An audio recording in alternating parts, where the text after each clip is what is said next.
They tied their boat to a tree at the river bank. এখানে they বলতে কারা? দুই ভাই, সুবল অ্যান্ড মাদল। তাহলে সুবল অ্যান্ড মাদল মানে তারা তাদের নৌকাটি নদীর তীরে একটা গাছের সাথে বেঁধেছিল। The deep forest spread before them. The deep forest মানে ঘন বন, স্প্রেড মানে একদম ছড়িয়েছিল তাদের সামনে, বিফোর দেম তাদের সামনে। The ground was muddy. গ্রাউন্ডটা মাটিটা কিরকম ছিল? কর্দমাক্ত। They were surrounded by sundari hetal and goran trees. They were surrounded তার মানে তাদের চারিদিকে ছিল কি কি গাছ?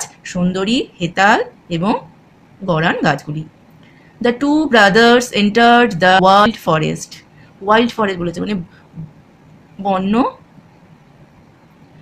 বন, মানে একদম বন, গভীর বনে। কোথায়? দুই ভাই ওই বনে প্রবেশ করলো। They carried empty sacks to collect dry wood for fuel. তারা খালি বস্তা নিয়ে গেছিল। টু কালেক্ট মানে কালেক্ট করতে, মানে নিতে। ড্রাই উডস মানে শুকনো কাঠ, কিসের জন্য? ফর ফুয়েল, জ্বালানির জন্য। সাডেনলি হঠাৎ দে heard a deafening রোর।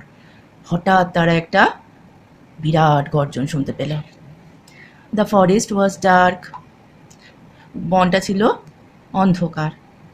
The dense tree blocked sunlight. কেন অন্ধকার ছিল সেটা বলছে, কারণ ঘন গাছগুলো সানলাইট মানে সূর্যের আলোকে বাধা প্রাপ্ত করেছিল। There appeared a huge tiger. সেখানে একটা বিশাল বাঘ এসে উপস্থিত হলো, দেখা গেল। It was large, yellow with black stripes. এই বাঘটা ছিল অনেক বড়। ইয়েলো উইথ ব্ল্যাক স্ট্রাইপস, হলুদ আর কালোর ডোরাকাটা দাগ। It looked out of grey ice at Subal and মাদল। সে ওই যে বাঘটা তাকিয়েছিল, একটা ছাই মাখা চোখে সুবল আর মাদলের দিকে তাকিয়েছিল। বারে মিয়া, সুবল সেইড উইথ অ। সুবল খুব ভয় মিশ্রিত গলায় বলল, বরে মিয়া। তারপরে কে বলছে? মাদল বলছে, দেখো। কিপ কোয়াইট, মাদল সেইড সফটলি। মাদল খুব আস্তে, খুব নরমভাবে বলল, কিপ কোয়াইট, শান্ত থাকো। Don't challenge him, okay challenge করো না, প্রতিযোগিতা করতে যেও না ওর সাথে। এখানে হিম বলতে টাইগার। দি টাইগার পজড, টাইগারটা একটু থেমেছিল। He gave the brothers a cold look. সে বলতে এখানে হি বলতে টাইগারকে বোঝাচ্ছে। টাইগার ওই ভাইদের একটু নিরুত্তাপভাবে তাকালো। The brothers war afraid. দুই ভাই ভয় পেয়েছিল। বাট দে কিপড দেয়ার কুল, কিন্তু তারা খুব ঠান্ডা রেখেছিল বা শান্তভাবে ছিল, এরকম কথা হবে। দে স্টুড লাইক স্ট্যাচুস। তারা ওই মূর্তির মতো দাঁড়িয়েছিল। দ্য টাইগার অ্যাম্বল যাবে, টাইগার বাঘটি চলে গিয়েছিল। রিলিভড অ্যাট লাস্ট, একটা মুক্তি পেল যেন মনে হয়। ওরা অবশেষে মুক্তি পেল। They filled their sacks with dry wood. তারা তাদের বস্তাটা শুকনো কাঠ দিয়ে ভর্তি করেছিল। Then they sailed back down the river. তারপর আবার নদী দিয়ে নৌকা বেয়ে তারা পিছনে চলে গেছে। তারপরে আছে অ্যাক্টিভিটি 5। অ্যাক্টিভিটি 5-এ বলেছে arrange the following sentence in the correct order, put the number in the given boxes. The given বক্সের মধ্যে ওইগুলো পড়ে, সেন্টেন্সগুলো পড়ে নাম্বারগুলো বসাতে বলেছে। দেন অ্যাপিয়ার্ড এ হিউজ টাইগার, এটা এক নম্বরে আছে। দে স্টুড লাইক স্ট্যাচুস, এটা 2 নম্বরে আছে। They carried empty sacks to collect dry wood for fuel, এটা 3 নম্বরে আছে। 4-এ আছে দ্য টাইগার অ্যাম্বল অ্যাওয়ে, আর 5-এ আছে the brothers heard a deafening roar. তাহলে এইগুলোর মধ্যে সবচেয়ে আগে কোনটা হবে? 1 নম্বর কোনটা আছে? 3 নম্বরেরটা। They carried empty sacks to collect dry wood for fuel, ওখানে 1 নম্বর বসবে। 2 নম্বর the brothers heard a deafening roar, ওটা বাঘের গর্জন শুনেছিল, ওটা 2 হবে। 3 হবে there appeared a huge tiger, সেটা ওপরেরটা হবে 3 নম্বর। দে স্টুড লাইক স্ট্যাচুস, বাঘের থেকে বাঁচার জন্য তারা স্ট্যাচুর মতো দাঁড়িয়েছিল, তাই ওখানে 4 নম্বর বসছে। আর 5 নম্বর হচ্ছে the tiger amble away, tiger চলে গিয়েছিল। এরপরে হচ্ছে আনসার। অ্যাক্টিভিটি 6, প্রত্যেকে এই একটা করে কোশ্চেন লিখবে, আনসার খাতায় লিখবে, লিখে মুখস্থ করবে। একটা নাম্বারে আনসার আমি পড়ে দিচ্ছি প্রতি কটা। A, which trees did Subal and Madal see in the forest. Subal আর মাদল বনে কি কি গাছ দেখেছিল? Subal and Madal saw sundari, goran and hetal trees in the forest. B number, what did they hear suddenly, তারা হঠাৎ কি শুনতে পেয়েছিল? Suddenly they hear a deafening roar of the tiger, এটা হলো বি নাম্বার আনসার। তারপর C number answer, why did the tiger why was the forest dark, C number প্রশ্ন, why was the forest dark, কেন বনটা অন্ধকার ছিল? The forest was dark because the dense trees blocked sunlight, the forest was dark because the dense trees blocked sunlight, ঘন ঘন গাছগুলো সানলাইটকে block করেছিল। তারপরে ডি নাম্বার প্রশ্ন, why did the tiger amble away, বাঘ কেন চলে গেল? The tiger amble away because Subal and Madal stood like statues without challenging the tiger. এই প্রশ্ন আনসার খাতায় লিখবে, মুখস্থ করবে। তারপরে পাতা আছে লেটস লার্ন, এটা পড়ার জন্য বলেছে, ভালো করে পড়বে। আর we going, read the following sentence. হ্যাঁ, পরের পাতা আছে, এটা একটা প্রশ্ন করেছে 1 নম্বরে, সেখানে দেখো আর গোয়িং দুটো নীল কালি দিয়ে লেখা আছে, এগুলো হচ্ছে ভার্ব। এখানে গো ভার্বটার সঙ্গে আইএনজি যোগ হয়েছে। আর second sentence, they are floating all around us, এই আর ফ্লোটিং এখানে ফ্লোট ভার্বটার সঙ্গে আইএনজি যোগ করা আছে, ফ্লোট ভার্বের সঙ্গে আইএনজি যোগ করেছে, তাহলে হয়ে ফ্লোটিং হয়েছে। এই going R floating show actions that happen in the present tense, বলেছে এই ঘটনাটা এখন ঘটছে সেটা বোঝাচ্ছে ফ্লোটিং আর গোয়িংয়ের মাধ্যমে। এবার লেটস ডু বলেছে 7-এ, বলেছে underline the verbs that shows action in the present time, যেটা দিয়ে ওরকম এখনকার ঘটনাটা বিশ্লেষণ করা যাচ্ছে সেরকম ভার্বস আছে, তার মধ্যে আন্ডারলাইন করতে। তাহলে এইগুলো করা আছে। The girl is singing a song, is singing মানে এখন গানটা গাইছে, ইজ সিঙ্গিং গাইছে। They are playing football, are playing মানে এখন খেলছে, দে আর প্লেয়িং খেলছে, দে আর প্লেয়িং ফুটবল তারা ফুটবল খেলছে। I am reading a book, am reading আমি একটি বই পড়িতেছি বা পড়ছি। They are going to school, are going তারা স্কুলে যাচ্ছে, মানে কাজটা এখন ঘটছে। এটাই আবার এইখানে ডিসক্রিপশন করে বলা আছে।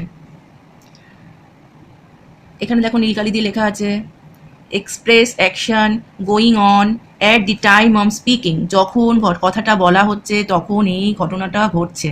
This verbs are in present continuous tense, এই ভার্বগুলোকে বলবে present continuous tense. When the subject is in singular number we use, ভার্বের সঙ্গে কি ইউজ করব? যখন সিঙ্গুলার নাম্বার মানে এক বচনে থাকবে তখন ইজ ব্যবহার করব। আর when the subject is in plural number we use are, যখন প্লুরাল নাম্বারে থাকবে তখন আর ইউজ করব। আর যদি সাবজেক্ট হয় আই তখন আই এর সঙ্গে উই ইউজ এম। পরের পেজে 7b, underline the verbs that are in present continuous tense. আমরা এক্ষুনি বললাম যে যেগুলো ঘটনাগুলো এখন করছে মনে হবে ভার্ব দেখে, সেটা সেই ভার্বগুলো হবে প্রেজেন্ট কন্টিনিউয়াস টেন্স। এবার আবার আন্ডারলাইন করি, Mita is dancing on the stage, it is dancing এটা হচ্ছে present continuous tense. The child is লাফিং এটা হচ্ছে ইজ লাফিং, এটা হচ্ছে প্রেজেন্ট কন্টিনিউয়াস টেন্স। এর তলায় দাগ দেওয়া হয়েছে। Rita is buying a mask, Rita একটা মাস্ক কিনছে, ইজ বাইংটা হচ্ছে present continuous tense. The man is eating rice, মানুষটি ভাত খাচ্ছে, ইজ ইটিংটা হচ্ছে প্রেজেন্ট কন্টিনিউয়াস টেন্স। অ্যাক্টিভিটি 8-এ, fill in the blanks with words from the help box, help বক্সে আছে এগুলো নিয়ে এখানে বসাতে বলেছে, তা বসিয়েছি দেখো। এরমভাবে তোমরা এগুলো তোমরা লিখবে এবং মুখস্থ করবে, ভিডিওটা পজ করে নিয়ে লিখবে তারপর মুখস্থ করবে। এখানে তারপরে 8bতেও আছে make sentence of your own using the following words, তোমাদের নিজেদেরকে করতে বলেছিল ফলোয়িং ওয়ার্ডস দিয়ে মেক সেন্টেন্স, তা আমি করে দিয়েছি, তোমরা নিজেদের মতোও লিখতে পারো। তা এখানে যেটা লেখা আছে মেক সেন্টেন্স সেগুলো তোমরা পড়বে লিখবে, আর যদি নিজেদের থেকে পারো লিখতে মেক সেন্টেন্স তাহলে সেটা করবে। Mister Tiger and Sneeze, Sneeze মানে জানো তো হাঁচি। Mister Tiger said I am going to sneeze. So he put his head down between his knees. He opened his mouth and out it flew a giant super loud achcho. এই রাইমসটা তোমরা পড়বে মুখস্থ করবে আর লেখা প্র্যাকটিস করবে। তারপরে আছে tell the class how trees help us, কীভাবে গাছ আমাদের সাহায্য করে সেটা বলতে বলেছে, সেটা আমি লিখেছি কয়েকটা নিজের মতো, তোমরা যদি আরও কিছু এর মধ্যে অ্যাড করতে চাও করতে পারো। তারপরে লিখেছে suppose your school has arrange a tour to the Sundarbans, সুন্দরবনে যাওয়ার একটা ভাবো যে সুন্দরবনে যাওয়ার একটা ট্যুরের কথা স্কুল অ্যারেঞ্জ করেছে। Give below are the names of 5 items, given below are the names of 5 items, 5 আইটেমসটা হেল্প বক্সে দেওয়া আছে। You can take any 3 of this, তোমরা এখান থেকে 3টে জিনিস নেবে। Write 5 sentences on which 3 items you will carry with you and why. বলেছে তোমরা এই 3টে জিনিস নিয়ে 5টা সেন্টেন্স লিখবে। সেই জিনিসগুলো তোমরা কেন ক্যারি করতে চাও, নিতে চাও এবং কেন সেটা বলতে বলেছে। আমি এখানে 1-2টো সেন্টেন্স লিখে দিয়েছি। এরপরে তোমরা নিজেদের মতো লিখবে। এখানে বলা আছে পরের পাতা 9B, activity 9B। In the text you have learn that animals are not our enemies. আমরা এই গল্পটায় পড়েছি টেক্সটে যে পশুরা আমাদের শত্রু নয়, not our enemies. Many people keep animals as pet.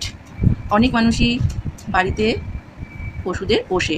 Right 5 sentence on how you take care of your pet animal if you had one.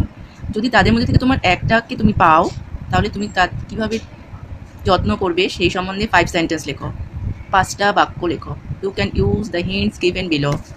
এখানে যে হিন্টসটা আছে এখান থেকে নিয়ে তোমরা লিখতে পারো। আমি এখানে অল্প একটু লিখে দিয়েছি, তোমরা সেটা ভিডিও পজ করে লিখে নেবে এবং এর সাথে আরও 2-3টে সেন্টেন্স অ্যাড করবে। তারপরে আছে there are many wild animals in West Bengal. West Bengal মানে জানো তো পশ্চিমবঙ্গ, যেখানে তোমরা থাকো। সেই পশ্চিমবঙ্গে অনেক বন্য পশু আছে, wild animals. Pictures of some of them appear here. সেই পিকচারগুলো এখানে দেওয়া আছে, কিছু কিছু হরিণ, হাতি, ডিয়ার, এলিফ্যান্ট অ্যান্ড টাইগার দেওয়া আছে বলেছে। Draw a picture of any other wild animal. তোমাদের বলেছে একটা ওয়াইল্ড অ্যানিম্যালের ছবি আঁকতে, কিন্তু অ্যান্ড তারপরে বলা আছে and tell your friends why you like or dislike it. বলেছে তুমি তোমার বন্ধুদের বলো কেন তুমি সেই বন্য পশুটাকে পছন্দ করো অথবা কেন অপছন্দ করো। তা আমি একটা লায়ন সম্বন্ধে সেটা লিখেছি। The lion is a large and the strongest animal of beasts. It is called the king of the animals. It has mane on its neck. I like it for its beauty. I do not like it for ferocious. তাহলে এই জিনিসটা তোমরা লিখে নেবে, আর যদি নিজেরা অন্য কিছু লিখতে চাও লিখতে পারো।